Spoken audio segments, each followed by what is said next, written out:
Hello, everyone. Hope you're having a fantastic day. My name is Kmart, and I want to talk about some basketball. And today, we are chugging along here with our early off-season preview, asking a couple of questions for each of the teams in the league here as we inch our way ever closer to the official start of free agency and just the general sort of flurry of news and transactions that we see at the start of the off season. So we've been making our way through the list of teams, and today we are going to be talking about the Atlanta Hawks, a team that very recently was in the news for an interesting trade. And interesting is probably the most polite way I could put it. They trade John Collins away for Rudy Gay and the equivalent in the NBA of a bag of potato chips, really, as a sort of cost cutting move. So, right off the bat, before we get into anything else, you can kind of tell maybe what some of the priorities for Atlanta are here. But we won't let that deter us. We've still got some stuff to go through. So, let's throw some stats up on the screen for you right now. The Hawks end up going 41 and 41 in the regular season, exactly 500. That was good enough for 7th in the East and 2nd in the Southeast Division. Do want to note as well, they finished the regular season 7th in the East. They were also 7th after the play-in, so they were able to maintain their position after fighting through that little the mini play-in tournament. In terms of their postseason play, though, not quite what they were hoping for. They go 3-4 overall, which is not bad, but they were eliminated in the first round by the Celtics. So not quite the deep playoff run they were hoping for, but they gave the Celtics a run for their money, at least going to 6 games. That's certainly not bad. But now we get a chance to take a look at some of the team's statistics over the course of that regular season. In terms of their offensive rating, one of the top 10 in the league. 7th overall by offensive rating. Defensively is where the wheels kind of fall off here. 22nd overall by defensive rating. That puts the team's net rating at just 18th. They played with the 9th highest pace while having the 15th highest payroll. So a fast-paced offense without necessarily running up the tab in terms of the salary like some of the other teams we've seen. But again, an exit in the first round. They would certainly like to get a little bit deeper than that. But that'll do it for the Hawks stats for the moment. We'll take a look at some of the off-season additions and losses because there already are some, even though we haven't quite hit that free agency period just yet. In terms of players added to this roster, they did get Rudy Gay back in the trade that sent John Collins away. They also drafted a trio of players here. They took Kobe Buffkin as their first pick. I believe that was pick number 15. Yes, I'll double check that in editing, but I think it was number 15. They also selected Seth Lundy, and they traded for Muhammad Gay in the draft as well. So, Gay and a trio of young guys being brought in here. Meanwhile, in terms of the losses, obviously John Collins gets sent out to Utah in that trade. He is no longer with the team, and I don't think I'm going to include it up on the screen here, but I do want to mention one thing as a technicality. I mentioned that they traded for Mohamed Gay in the draft. That trade is technically yet to be finalized, and presumably the Hawks are sending something out in exchange for the draft rights to Mohamed Gay. But what that is hasn't been specified just yet. So I don't want to put it in the losses column because it may not be a player. It could be, a pick. It could be cash considerations, something of that nature. But I did want to mention it because it could be something. It could be a guy off the far end of their bench, but we simply don't know yet. So something from Atlanta is going out for that trade. But in terms of additions and losses, that's really it right now. Those are the big ones, just that sort of one move plus uh, the draft picks for the Hawks. So, with that being said, we can move along directly into our first question. And it's, I think, a little bit of a tough one here. The first question for the Hawks is, can this team get better by itself? And I know that question is a little bit vague, but hear me out here.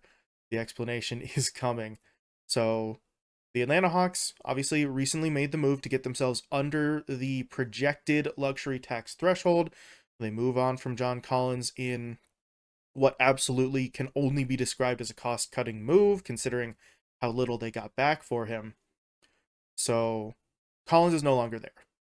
Other than that, though, the Hawks do have a lot of continuity with their current lineup. I think all but two of their players from last season are under contract for at least this year, and obviously some of them are signed beyond that. So if you look at it from a positive perspective, it means that Atlanta keeps most of its talent from its previous roster. So, that's good, right? You have some very talented players on that roster that you sort of hold on to outside of Collins. But if you're looking at it maybe from a more cynical standpoint, it means that the Hawks don't really have much room to operate in terms of bringing in anyone else to help, even after they make the John Collins trade. The trade was meant to get them under the threshold. It has done that, so long as the projected luxury tax threshold is what we think it's going to be. But now that they've gotten under that threshold, I think they're going to be pretty hesitant to start spending the money to flirt with that line again. So they might not be doing too much more in the future to bring anyone else in, especially considering that current roster is consistent, but it's going to be a little bit more costly for them. Trae Young's contract gets another $3 million sort of tacked on. I mean, he was already being paid a pretty high amount, but it's technically higher. DeAndre Hunter's extension kicks in, so he's a $20+ million name on the roster for them too. So they're paying a lot of guys here. The money is tight. That's why they had to get rid of John Collins, or the main reason why. His numbers were also kind of slipping, and he didn't necessarily fit in a lot of their sets, but it mainly seemed like it was a money issue for Atlanta. So they have to move on from him. Now, I do want to say one thing in defense of the Hawks. It is possible that the team gets an immediate contributor out of one of their draft picks, one of the three guys that they picked up. In particular, Kobe Buffkin, who they did in fact take with that 15th overall pick. He could be a guy who's ready to go for them early and could contribute to this team in his rookie season. But having a rookie who is ready to go from day one is still pretty rare. If Buffkin can do it, then congratulations, more power to him. But that's rarely a thing that a team can actually bank on and depend on, right? It's going to be a coin flip at best if Buffkin is ready to go for them in the early stages of the season.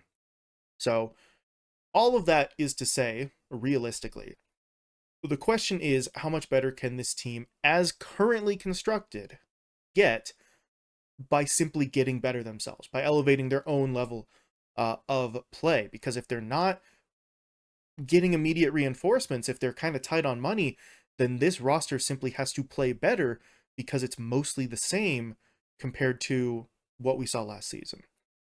Now, what we saw last season wasn't too bad. Yes, they struggled to stay at 500, and they seemingly couldn't get over 500 for like 2/3 of the season, but they make it to the postseason, they play their way through the play-in tournament, and they put up a fight against the Celtics. That series goes to 6 games.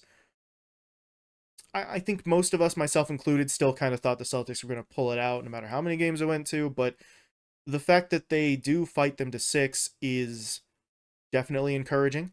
The fact that they post a top 10 offense by offensive rating is certainly encouraging, but it's not enough. They're going to need to get better on really both sides of the floor. Otherwise, they're going to start to slide. This was a team that over the past, let's say, decade or so, has kind of slowly slipped down the hierarchy in the Eastern Conference to the point now where, they struggled to crack 500 and had to play their way through the play-in. If they slip much more than that, they could be out of the playoff picture entirely. So the Hawks have to improve, and based on the moves they've made so far, they have to improve just with what they've got on the roster right now, which isn't impossible, but that's the way that they're going to have to do it.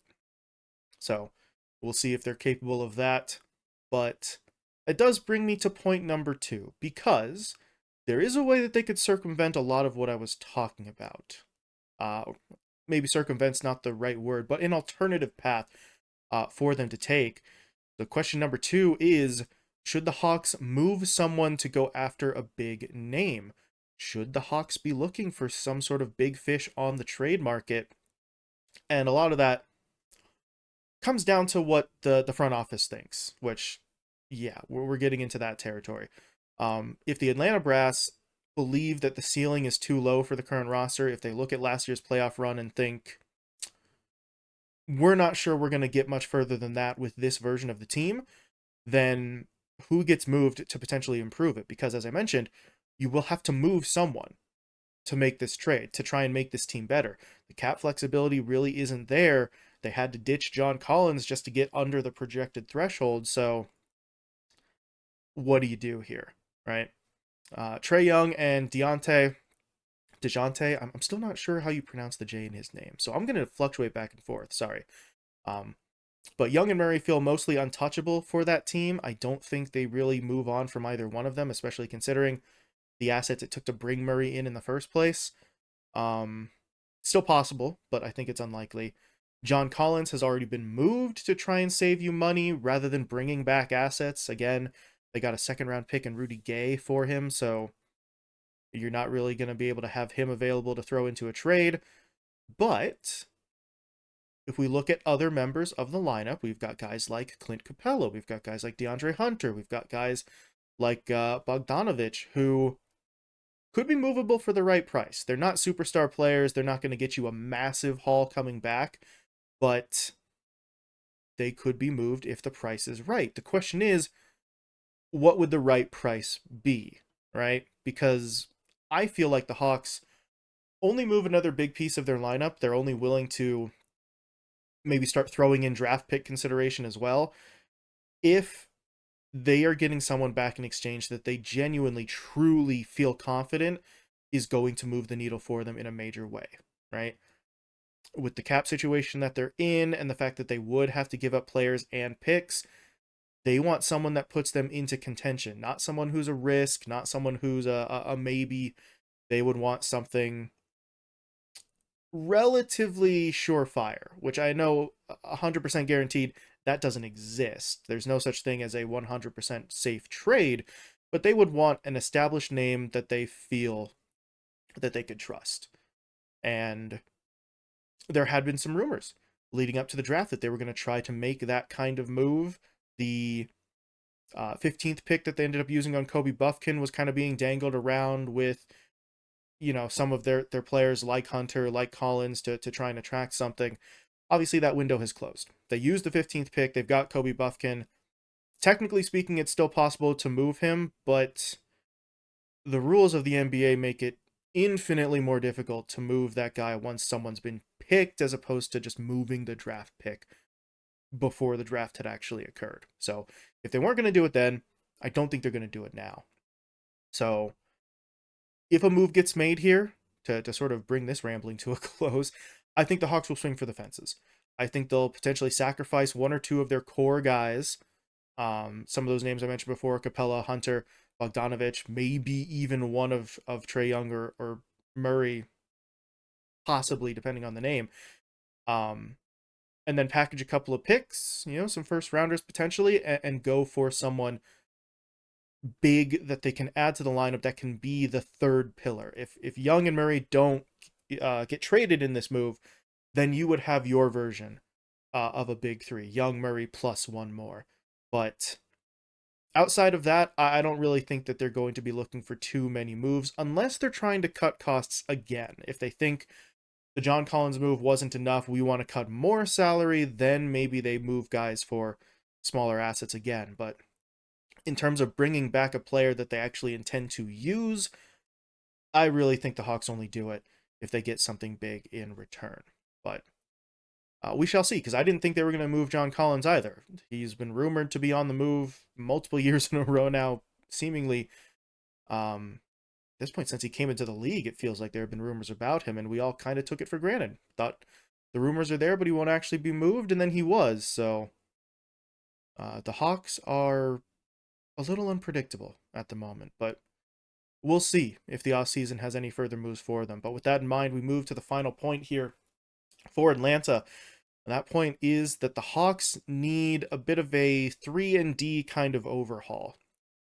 So the Atlanta Hawks put together one of the most prolific offenses in the league last season, right? They were top 10 in both offensive rating and pace, which is fantastic if you're just looking at it from an offensive perspective.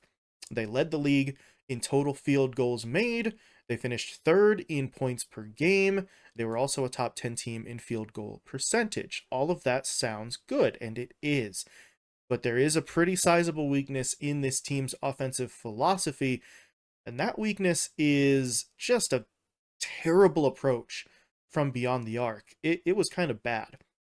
The Hawks were bottom 5 in the league in both 3-point attempts per game and 3-pointers made per game, and were in the bottom third of the league in total 3-point percentage. So they really could not hit too many shots from outside, which is kind of funny because the team has a lot of guys that you would think wouldn't necessarily be shy about taking those long shots, right? They had guys, or have guys, like Trae Young, like Murray, like Bogdanovich, guys who you kind of look at as maybe not the best in terms of their percentages, but again, not shy about, launching the long ball. But the team simply sort of started straying away from that strategy more often than not. So was it a confidence thing? Was it a game plan thing from the coaching staff trying to focus on playing a faster style and taking fewer threes? I would lean towards the latter, because I feel like this kind of drop off in your 3-point philosophy is not really something that happens on accident. But again, I don't have a line to the Hawks coaching staff, so I'm not sure, but it kind of feels that way. So in terms of the 3-point approach, take more shots, be more confident in it. I don't really know. They've got the personnel, but on the other side of things, the team's defense was relatively weak as well, even with guys like Clint Capella and John Collins trying to control the paint. They weren't really able to do so all that much. The Hawks were bottom 5 in opponents' field goals, total field goals allowed, opponents' field goal percentage, and points per game allowed. So the defense was not fantastic. Capella, Collins, even guys like Okongwu could certainly go for blocks, right? They were swatting shots at a pretty solid rate. And if you look at the statistics, Young and Murray were also incredibly opportunistic at times. They combined to average 2.6 steals per game. So if you look at some of those stats, you could be tricked into thinking this defense was pretty good. They've got some block shots. They've got a decent amount of steals coming out of their starting guard core. The problem is that effort wasn't consistent. They went after the flashy defensive plays, but they came in spurts, right? It was not a consistent effort across the majority of most of their games. And without the mundane sort of dirty work kind of stops on defense, they just weren't really able to stop anyone, right? Their defense was, I think I said 22nd in the league by rating. Sorry, scrolling back up the notes to check that. 22nd in the league. So they've got the flashy plays. They've got the athletic guys going for steals, going for blocks, looking nice, putting up highlight reels. But when those highlights aren't happening, the plays in between, they're just giving up too many points. And then if you stack that on top of the aforementioned issues shooting the three, you're not climbing your way back into games from those deficits as quickly as you might like if you had more of a long-range threat. So the Hawks really kind of need to approach both ends of the floor. Honestly, between these two issues, between the 3-point shooting and the defense absolutely has to take priority. Because even with their very low 3-point shooting, this was a top 10 offense. They didn't technically need the three ball all that often to still keep themselves close in games, but they absolutely need better defense. You cannot do anything in the playoffs beyond a first round exit if you are, 20th or worse in defensive rating. That just can't happen. So they need to address both, but the defense has to be the focus here for the Hawks. But we'll have to see. It's got to be a shift in mindset for these players because, as I mentioned, unless they're going after some major home run play, the roster for this season is going to look a hell of a lot like the roster for last season. So the adjustments have to be internal. Players have to be willing to opt in and shift their focuses to the places that they need to be because no one's coming in to sort of provide that reinforcement for them. But that is it for the Atlanta Hawks here. A lot for them to work on. Not a whole lot of cap space to make immediate changes, but if you're a Hawks fan, I think this can still be encouraging, right? I mean, their issues are pretty obvious, but that also means that the solutions are relatively simple as well. Hard to execute, for sure, but you're not out here contemplating the meaning of life. You need to play some better defense. You need your players to be more efficient. That's about as simple as it gets. Can you do it?